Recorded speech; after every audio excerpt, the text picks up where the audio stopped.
So I'm gonna introduce the next session while this thing is warming up again.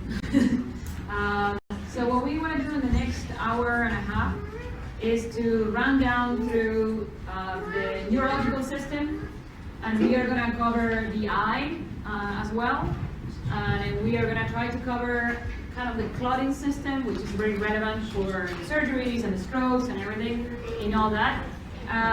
The speakers that have put all this time, we also going to have the rehab part in this session.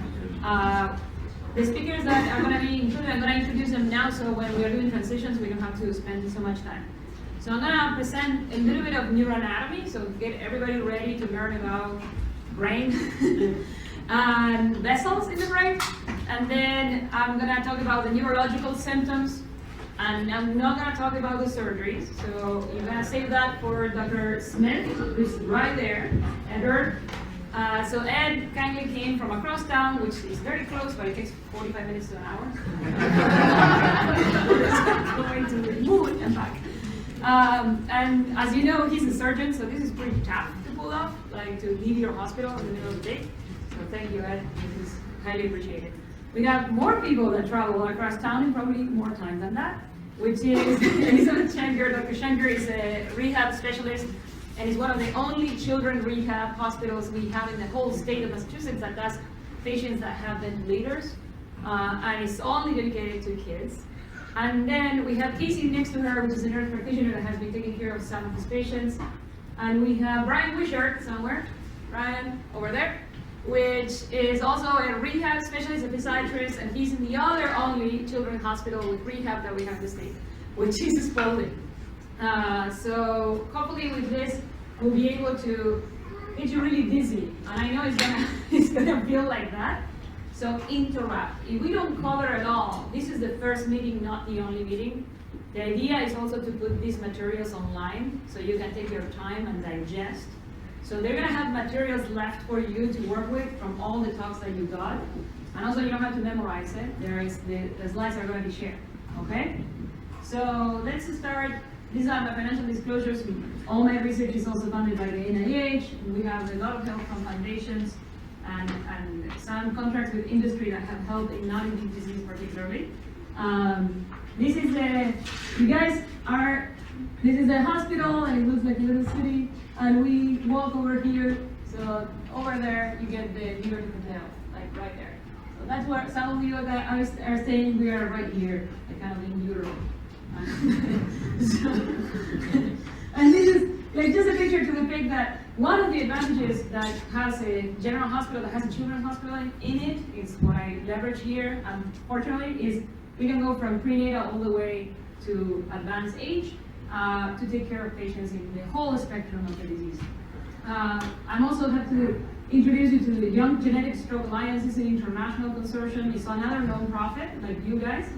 That is trying to get people to get a diagnosis. One of the things that we said, we don't have diagnosis. So if you are young or you're a child with a stroke, we are trying to get the resources so you can access genetic diagnosis with whole exome sequencing. And then this is some of the people we got there. This is a website that is still not live, and is coming. There are going to be rehabilitation resources here. So some of the things that you hear in these talks and rehab for stroke is going to be put in this website. We share everything with ACTA2 Alliance, so whatever you guys want to have from here or put in here, you just have to let us know. So I always start with this, with the patient journey with the stroke. It's almost, for this disease, my experience and the patients that I've been following, it's almost like you have to, like, at the moment the kid is born, there are issues that have nothing to do with the brain. Majority of them don't have seizures in the first few months of life, except that they get a little injury to the brain during the time, around the time of surgeries, around the time of the delivery. So you are all concentrated in the lungs, you're concentrating in the PDA, your baby's having surgery in the heart. And then you stroke only comes into place when there are symptoms. And you start seeing that the kid is not doing something they used to do, or they have difficulty speaking, or they have sudden weakness, or sometimes it's just a headache that could be what is causing, or what is gonna be a stroke. Not every headache is a stroke, but it could be that. So you get rushed to the emergency room. Usually it's not rushed in children, so I'm gonna say the normal delay in diagnosis is more than 24 hours across the best centers in the US. And that's because the awareness about stroke is not great in children. But you guys are in a very different place because you know your child is at risk and you have a very low threshold to call the person that is following you for neurology and come to the emergency room. So we encourage you to come. Then you get basically all the vessels are tight and there may be or may not a stroke happening, and then all the treatments, and there's a bunch of doctors, and then you start struggling with blood pressure management and stuff. We also want to really emphasize this. Kids with strokes, and you see them playing in the next room, they really have a very different rehab. And this is where all the focus should be put on, because it's the rest of their life. And this is their life potential. The problem is that this is not easy. You have a ton of stuff to follow, checklists and checklists. I don't know why you did that way. And they tell you to follow up with all these tests and all these specialists, which you're also now very familiar. And then what is happening in a lot of families that have strokes in childhood, even when the vessels may look like this, they're not getting diagnosed. And that is, for some of you, has been experienced before you got diagnosed. Mostly the ones that are older, where until Diana put this disease in the map, we did not have how to guide the medical community on how to diagnose the disease. And some of them will get to adulthood and they're struggling with many other health issues that are very important. So we just been saying all day long, this is not a disease of one organ. So it's because the smooth muscle cells are everywhere, in the eye, in the glands that make the saliva squeeze out, in the aorta, and the lungs, in the gut, and the bladder, in the uterus. And this may be something that at some point could become an issue, because also having a pregnancy or a delivery could be very complex, okay? But I'm gonna focus on vessels. And I just wanna say one word between vessels in a foreign person and vessels in a child. And I think Dr. Lindsay Potter very nicely. In a baby, the blood flow is coming from the placenta. And to get the really good oxygenated, super good blood from mom directly to the brain, which takes the priority during the development, there is a system where in the heart, there is a hole here in between the right and the left side of the heart. So the blood goes straight from left to right, from right to left, and goes up to the head. Why is that? Baby is breathing water. So it's inside the belly. Doesn't have any respiration. So there is no point sending the blood to the lungs because there is no breathing. So it's not going to get oxygenated by the baby, it's getting oxygenated by mom's lungs, and it goes directly into the aorta to the brain. And we know that, so the lungs get some blood flow for their development. There is this thing called the patent, or the ductus arteriosus. That's what it is. PDA is when patent, meaning it didn't go away, it's still there. But that's physiological. I want to say that at this time, this is one of the most common strokes in babies, is when they are being born, a clot can go from the placenta straight to the brain. We have not seen this in any of the ACTA2 patients we have had hand-on an MRI early in infancy. So that's a very different type of stroke. So if you read about stroke and you read perinatal stroke, this is different, okay? So this is not the same disease. We talk about the vessels, the arteries, and you heard a lot about arteries. What about the veins? Do we have problems in the veins? Or do we have problems in the lymphatic system? The evidence from what we're seeing is that maybe there's a lot of swelling that takes forever to resolve. And we see some veins that tend to be a little bit more larger in diameter. But the main focus is all in the arteries. So we heard a lot about the aorta. And we are going to look at arteries that are smaller than the aorta that are coming into the brain. And those arteries are the carotids here in the neck.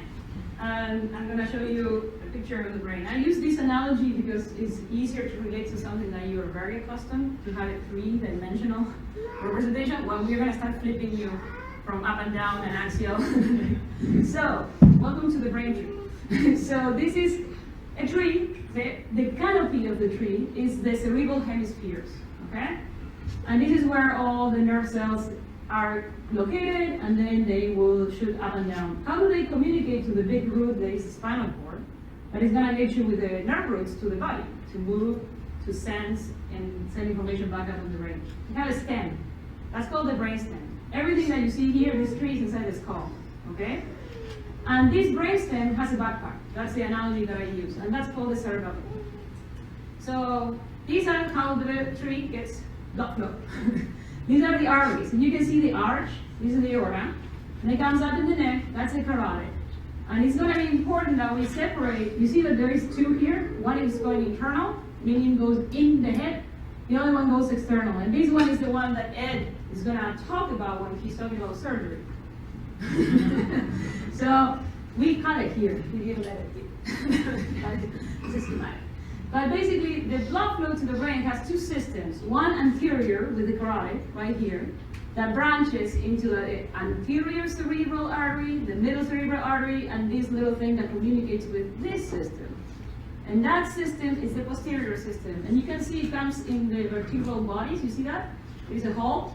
And that's in your neck. That's the vertebral artery. That's why vascular neurologists don't want you to go to the chiropractor. They want you to crack your neck. Because if this vessel tears, that can shoot a clot up to the brain. And this feeds the back part of the brain, the backpack of the stem, and the brain stem.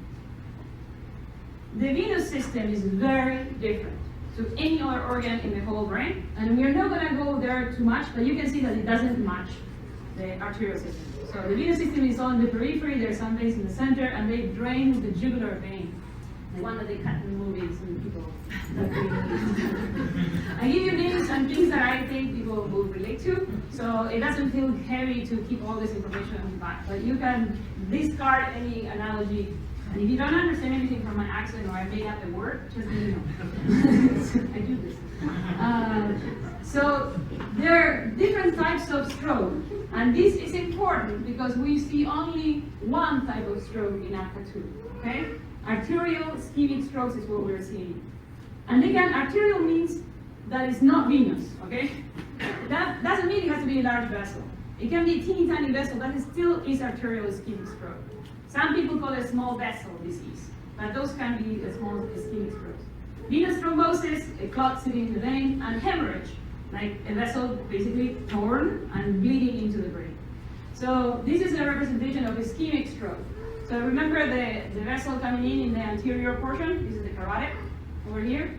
And this is the middle cerebral artery, the most important artery for most of the brain. This feeds more than 2/3 of the entire canopy on one side. So we have one for the right, and then we have one for the left.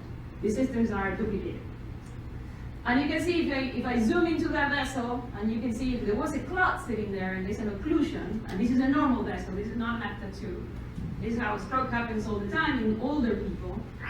You could have an area of the brain that is not going to get blood flow. And that area starts suffering, and the nerve cells may die. There is another area of the brain that is much larger than that core of the stroke, which is what we call the tissue at risk. And that's why we go in with catheters or clotbuster medications trying to break these clots. Because this area can be rescued. And that's a lot of what these kids are doing. To rescue this area, to keep it alive, because it only takes minutes to start losing brain activity. You do need to have vessels that are regulating the flow, and well, I used to not flow over here, like I'm a vessel from this region, but I'm going to send blood flow there because it's in crisis, because the parent vessel is not doing the right thing. So if you don't have a collateral flow that can be adjusted, and that's cerebral autoregulation, and this is really affected in ACTA2, and we see it and we know it from TCDs, from clinic, from perfusion MRI. We know that their ability to deal with this tissue at risk is very limited. They cannot do the same things that other kids could, or adults could do to kind of rescue that area at risk. So this is, sometimes the clots are not just thrombin, that's the protein, but they can be made with these platelets. And we're going to have a little time to talk about why aspirin, or Pavix, or Lovenox, or like these kind of things in a second. So this is the other type of stroke. I'm going to fly through this. I show you the venous system is very different. If you get a clot, it's like if you're feeling like, let's say, a sink, you open the faucet will be the arterial system. You need to have something that drains it. That's the venous system.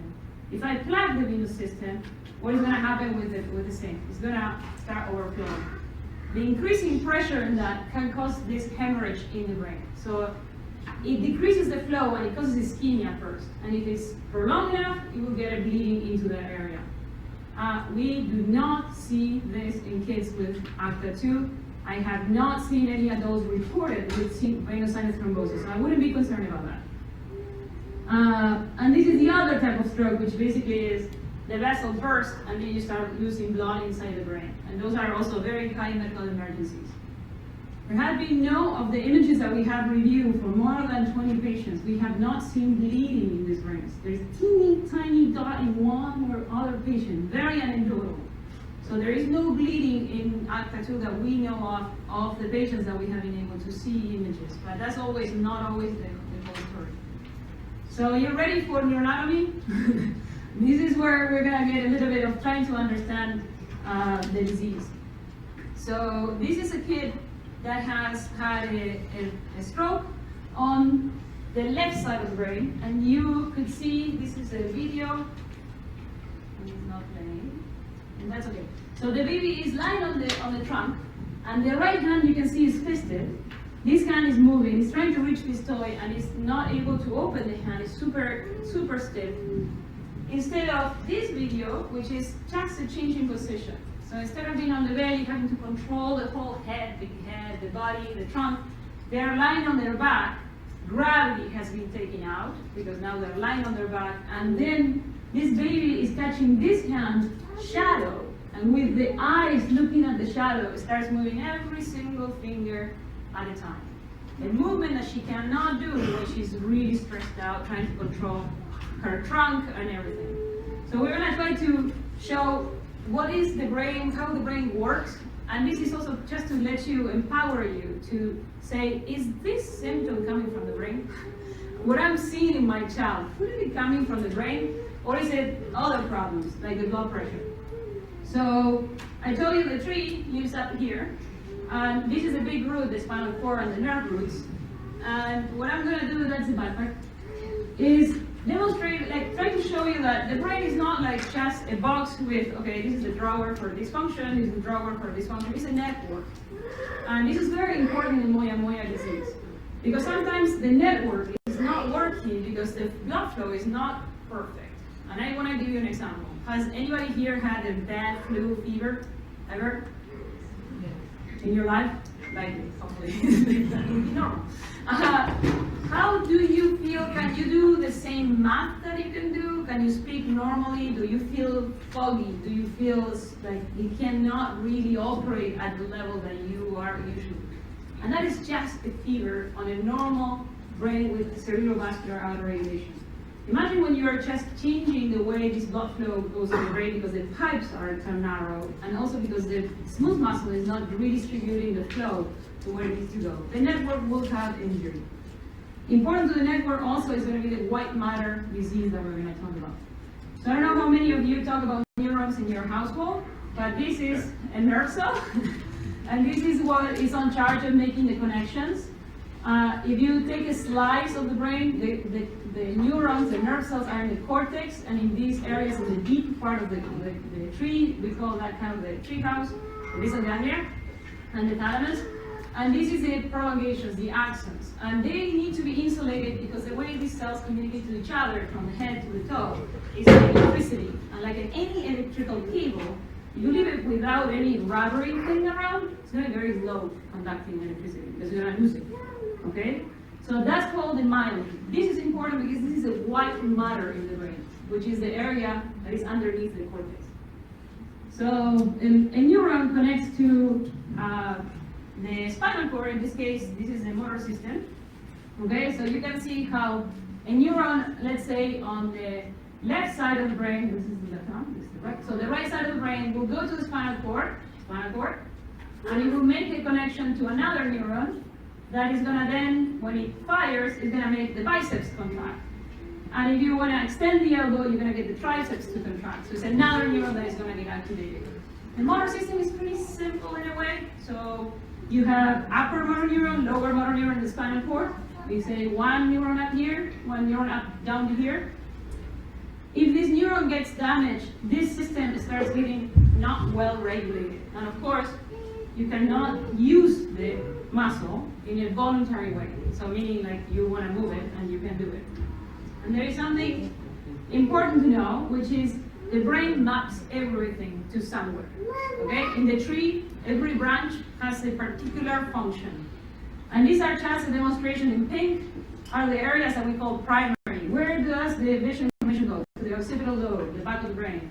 Where does the motor go? In front of this sulcus that we call central. And where is the sensory information? When I touch, when I feel temperature, to the back. You see in yellow, these are areas that I started making things more complex. Okay, so I can associate a little bit of information from the visual field and a little bit from the auditory to say, well, okay, this is so and so, or I want to move this way, I need to know where my arm is, or where my leg is. So I need sensory information to move, and so on. So when we look at the brain from the halfway, remember I told you there are two hemispheres, this also has a specific map. And this is the fan map, what I call it. This is the homunculus, that's quite a name. And this is basically, if I look now at the brain from the top, you can see in pink is the motor area, and in blue is the sensory area. These are the primaries. And you can see that the face is represented on the convexity, while the trunk and the butt are just at the corner. And as you go into between the two hemispheres, you can see how your leg is represented.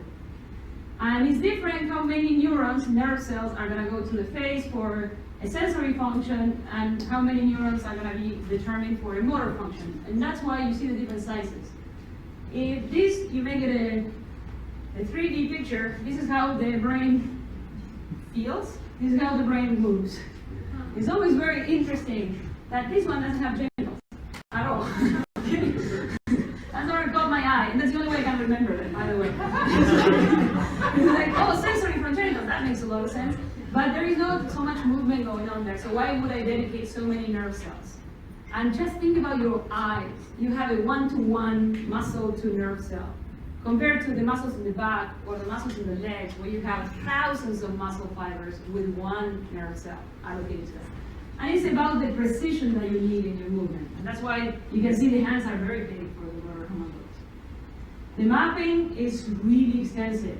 And the mapping goes also for the spinal cord. So if you touch here, this is C6, this is C7, I remember that. This is C8. C7 is the finger. So you can see how the brain knows if I'm touching here, this is coming from this part of the spinal cord, and this means like the knee. So that's how the brain is blinded. If you think it's inside a box, it doesn't really see information. It just decodes, and if you get heat in there, it's going to cause that symptom. So this is what you're going to get presented sometimes in the offices. And I sometimes wonder when I'm watching from video or training at someone, how much is going in and in what kind of way is this going in? Because I see people scrolling and families looking at it, nodding, in quiet, peaceful silence. It's different from Ed. Ed has these movies, and he can show vessels, and it's a much more interactive thing. But MRI is quite difficult. And the one reason is because we had to tilt the tree. This is the patient in discretion, okay? Lying like that. And then the slices are gonna come like that. And then I take a slab, and then I flip it, and I'm looking at it.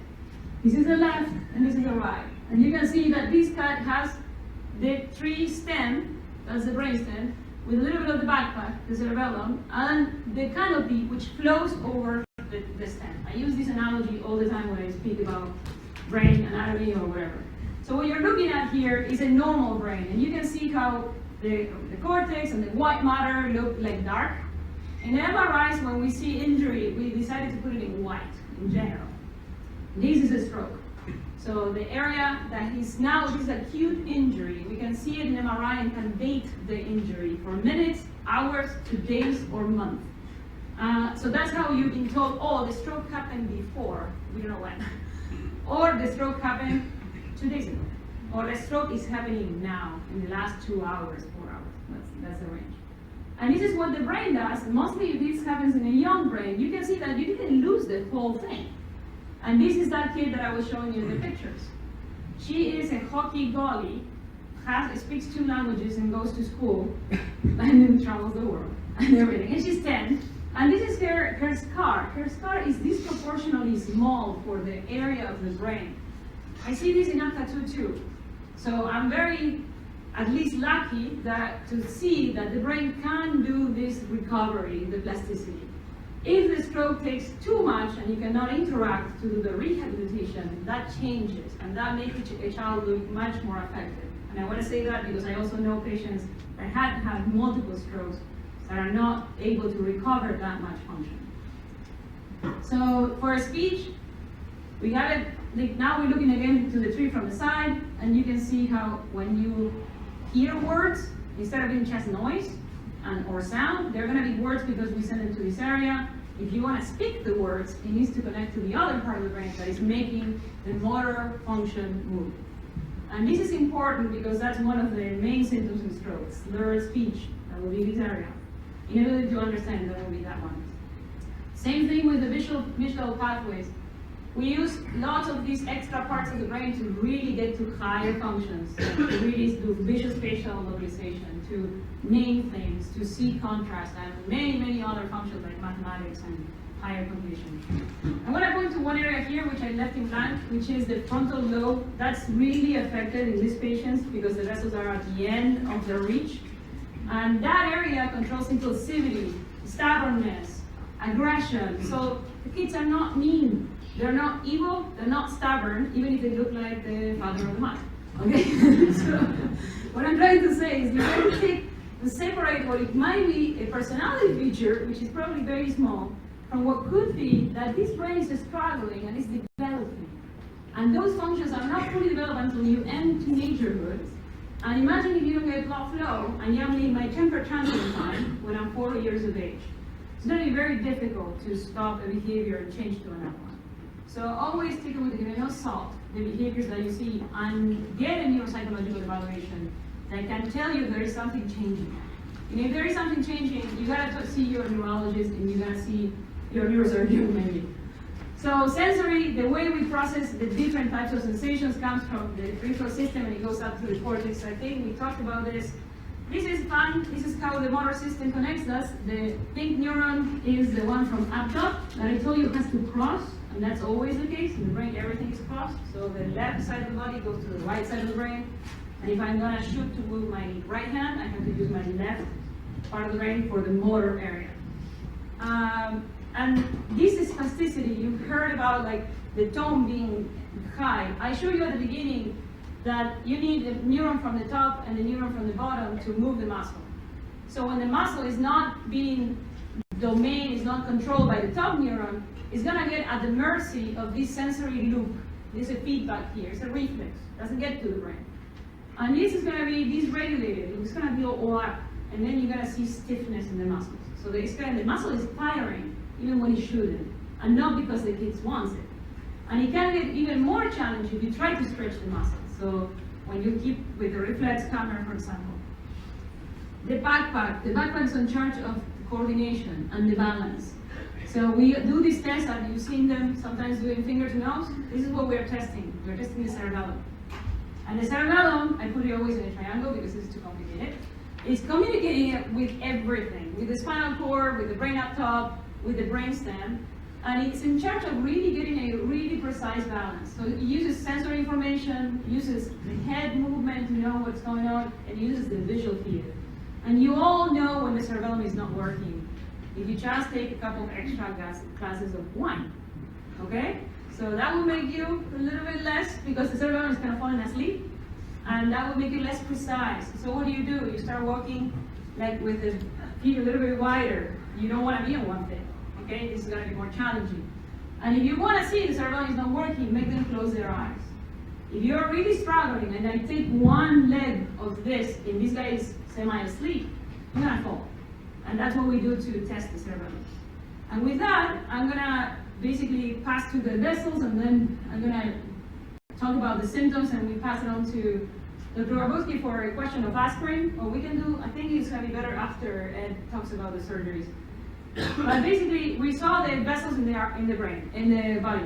This is arteries that are represented here. This is the angiogram. This is when Dr. Ed is going to show you the pictures. He has to come in from this vessel here in the groin, and then he goes up, and they do it for cardiac angiogram, or you do it to go all the way up to the brain. And this is a normal angiogram, how the vessels look like. And this is not an angiogram, but an MRA. And you can see how the ACTA2 is very dilated, not just on the ascending aorta, but also in the descending aorta. You see those like little baggy things? Those are the aneurysms that we talked about. And this is a problem that goes up all the way to the neck. These vessels are very dilated. But I want to point out that when they get inside the head, this place right there, the terminal ICA, internal carotid artery, that's where they really taper. And the difference is that these vessels are changing in the way they're made in the wall. They go from being elastic to being muscular, from being the ones that just are conducting flow to being the ones that control the blood pressure. And the ones that control the blood pressure will get stressed out because these guys are not doing their job. They're not taking some of that blood flow and pulsatility that the heart and the pressure of the heart gives. And they're kind of basically seeing like the whole pressure to where they are up in the brain. And what they do is stress out, react, proliferate, so get many more, and narrow the vessels in the brain. So this is what we've been talking all day, which is there seems to be events that can happen really early on, and this is acute injury to the white matter. We see it in every baby that we have had an MRI of the brain, okay? And this is the white matter over time, and we know that in this early childhood is when we start seeing the strokes happening. For some reason, we do not see that much of the strokes after 10 years of age, and that's what Diana was emphasizing. You gotta start changing your mindset about the medications that we were discussing and the concerns, because now you're facing kind of a different era. I can tell you why probably there is problem between 2 and 6 years of age. It's the highest metabolic demand of the brain in any human being. That's when we are doing the most work with our brain. And if you don't match the demand because the vessels are tiny or they cannot really supply, then you can run into stroke and you can have ischemia. And that's where the balance is and when to intervene. You've seen this, and I'm going to leave it because Dr. Smith is going to talk, but this is a normal angiogram. You can see the curves. And this is an ACTA2 angiogram. And after Diana and Dr. Munot, which is the group that Dr. NG represents, put this out on the map, this is very easy to distinguish, okay? So if you see this, you can make a diagnosis. In fact, I know already a couple of patients that have been diagnosed by the neuroradiologist. The white patches, I show you those MRI slabs. This should be black. That is the white matter injury. This is teeny tiny vessels that are not doing their work, and the white matter is suffering. We know exactly how much of this is causing issues, but I can tell you that white matter disease, and we do know it from other diseases, can change your performance in school, your behavior, your attention, even if you don't have weakness, even if you don't have a speech problem. So that's why we again recommend, super important, to have these kids checked with neuropsychological evaluations. This is what we think is happening to the vessels. The cells do not work and they multiply and narrow the vessel because they get thicker in the wall. And these are the symptoms that we see, and I think we cover, and Diana covered many of them. So seizures, they don't have epilepsy. Even with the amount of stroke that they have less incidence of seizures than even kids with a stroke that is not ACTA2. But whenever you get a scar in the brain, you can have a stroke. Developmental delays, cerebral palsy, which is this increased stiffness of the tone, or dystonia can happen, depending on where the injury was. Problems, balance, behavioral problems that we were talking about, concentration, memory, fatigue, exercise. We know that some of them have reported hearing problems. The one that I hear all the time, intolerance to loud sound. And that has to do with their isthmus muscle controlling how the sound gets into the ear, and that can be difficult for them to manage. There has been some anecdotal reports of the ear. And this is like peri-illness or post-illness. I would say anytime they're stressed out, dehydrated, or they have very low blood pressure, or they have anything that causes fever, these kids tend to have some kind of like, they slow down. You've seen this, you all told me this. You slow down, they look like they're kind of spacing, and it's not a seizure. If you put an EEG, there is no seizure. It's like they're sensing that something is not working well. And when there is inflammation, we talked about these vessels getting dilated or constricted, and they cannot control that when there is any inflammation in the body. That's why some parent says, yeah, it was having a UTI and she was not being able to stay in school or couldn't do the things that I used to do. And we are studying this together with Diana on how can we understand the progression of the disease. Should you be concerned about the white matter disease? Is it going to be more as time passes by? These are the questions that I have every time. The vessels, if they are narrow, you see how narrow they are they going to get worse over time? I can tell you the white matter from what we know right now, not so, okay? You gotta get hits to get white matter injury, and the majority is around the time of surgeries in infancy, from what we can tell. We haven't seen in the older patients a lot of this disease, or new lesions coming. If you look at these little holes, we start seeing that some patients get more holes as they get older, but we don't know the significance of that. And when we talk about critical stenosis, we did see that if you have very tight vessels, and this we can measure with the MRI, you are going to have kind of a coincidence of where the tight vessels are or where the strokes could happen. These are percentage of the stroke for each vessel, and these are the percentage of these really narrow critical stenosis, we call it, in each of those vessels. So this is where I say, do we need to do MRIs every year, every 2 years? And the question is, if there is no symptoms and you know the vessels of your child, at least one MRA, okay? No, don't do MRIs. If the kid is doing well, do not challenge them, mostly early on, less than 4 years of age, when they cannot do it without anesthesia. We talk about anesthesia, we'll talk more in the day. And yes, I would love to have more pictures, but that's not the point. The point is, what am I going to do with the pictures? But if there are symptoms, we need the MRIs because we need to know when to talk to the surgeons. I'm going to skip this for later. This is our team, the pediatric stroke team, and there is a whole pipeline. These are the faces I want people to remember. And this is the research side of what we are doing. So with that, I'm going to pass it on to Ed. If there are any questions, maybe it would be good to do it after he gives his talk, because I bet you the questions are going to be what he's going to know. And it would be better if we don't interrupt. You want to connect? I will, I'll connect. So that was super useful. There's so much anatomy I'm going to use when I go back to the OR. Like, I had no idea about any of this stuff. Very, very helpful.